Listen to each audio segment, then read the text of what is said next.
Apple may be preparing to end one of the more lucrative partnerships in tech at some point. Its $20 billion a year search deal with Google as it eyes a future powered by AI.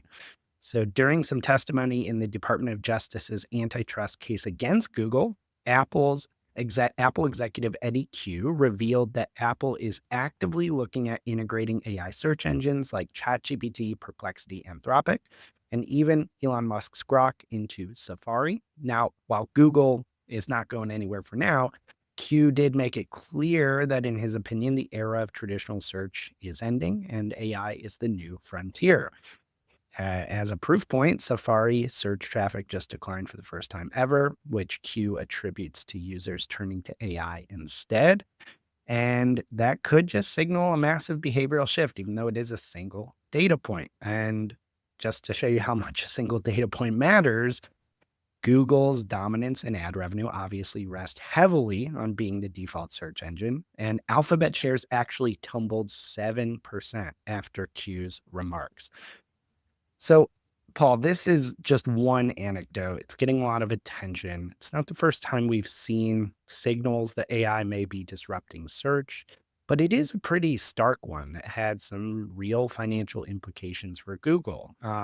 So, I kind of wanted to get a sense of what you're seeing right now when it comes to AI and search. How serious is this? And Apple's kind of even coming out and saying this. What's going on here? I do think that this is going to blow up really fast. So this was all happening. So I was in Tampa this week, and so this was Thursday morning, I guess. So I go to this. My talk was Thursday morning, and the economist I referenced earlier was right before me, about like one session between us. And so I went to the talk with the economist, who was brilliant, by the way. Like, it was an amazing session. I learned a ton, and I appreciated greatly the perspective and the insights as to like why the administration's doing what they're doing, and why they are approaching the economy this way. But one of the audience members asked the economist a question, which was like concerns around AI's impact on jobs. And I've mentioned this on the show before, but like, I have personally had conversations with two of the leading economists in the world on this exact topic. And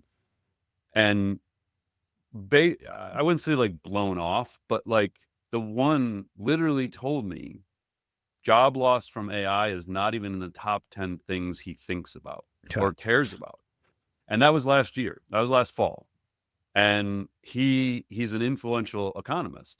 And so now, this economist who is heavily influential in the current administration's economic policy, he just kind of like, he diverted the question and basically said, listen, as an economist, I'm more concerned with deficits of talent, like not enough nurses, not enough accountants.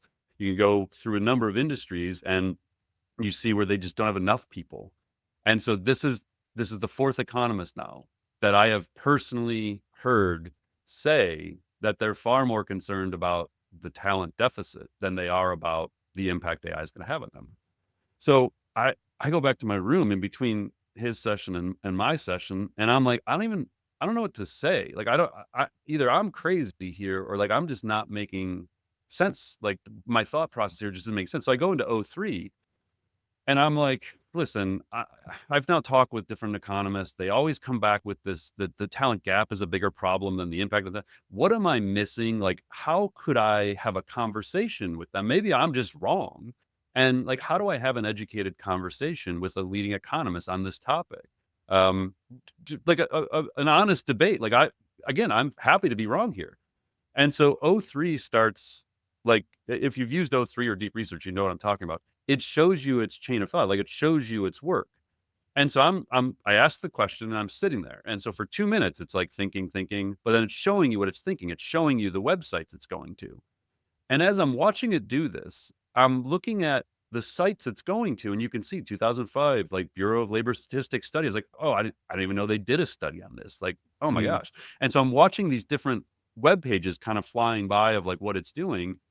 And in that moment, I had this realization of like, oh my God, it's better at search than I am.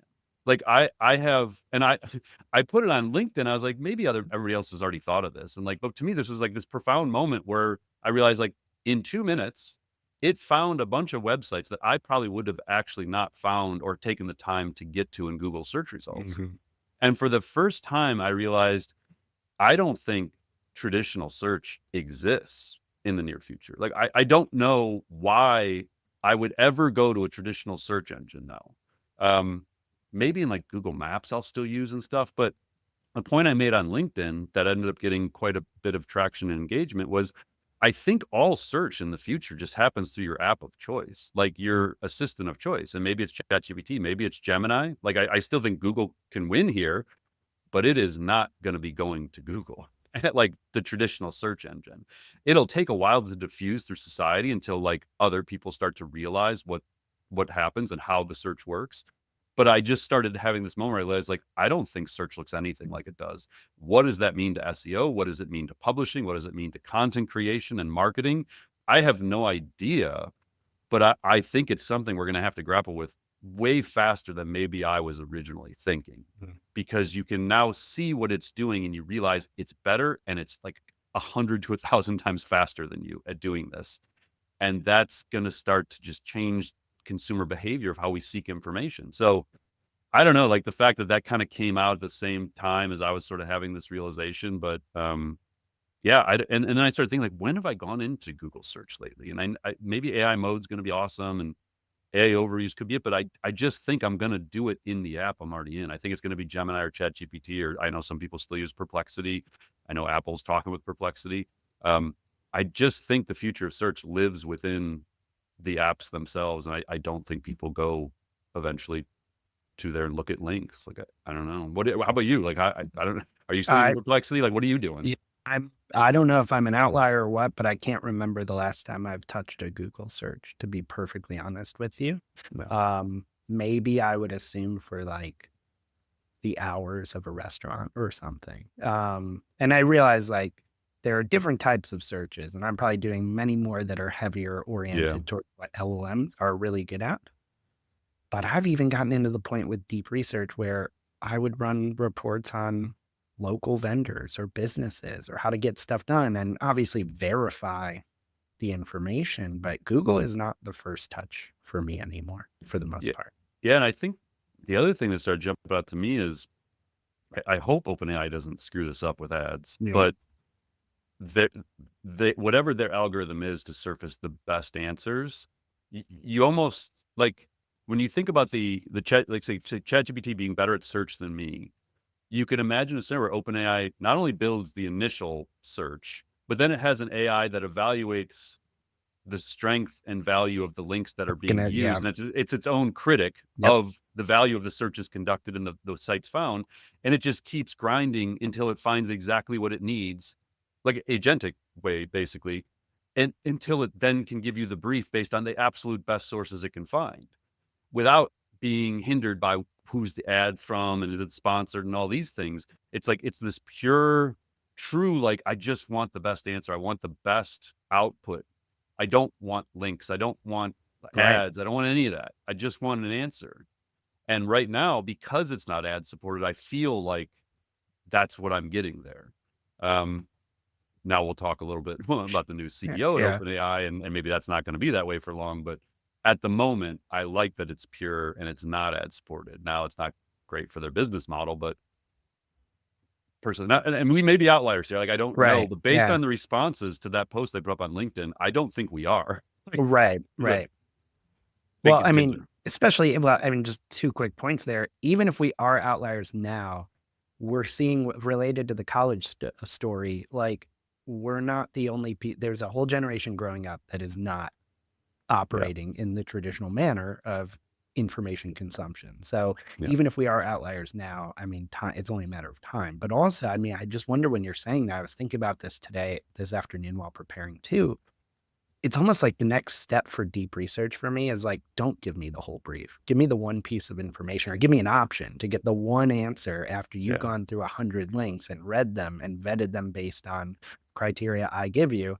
Give me the one thing I need to know from the best source. I think yeah, that's not that far away. yeah. And like I think, I mean, Google knows this. Like they're in Mhm. Notebook LM, which traditionally you gave it the sources. I think it now will go You find can, it can sources. recommend So some. it's Yeah. It knows that it's probably better at search than you. But again, the challenge for Google is that search and ads is their business. That's Yep. like the dominant component. And so how do you make the shift that you probably know you need to make? And injection of AI mode and AI overuse is like a logical thing, but they're probably going to have to win with Gemini. Like I think you got to get, like, it's going to have to probably live in the app. I would think, or these individual products like Notebook LM, or it's just embedded within the Google Workspace and Gmail and like the Yeah. other platforms. They already have the distribution, but I just don't know that going to Google.com is a thing the next generation is going to ever do.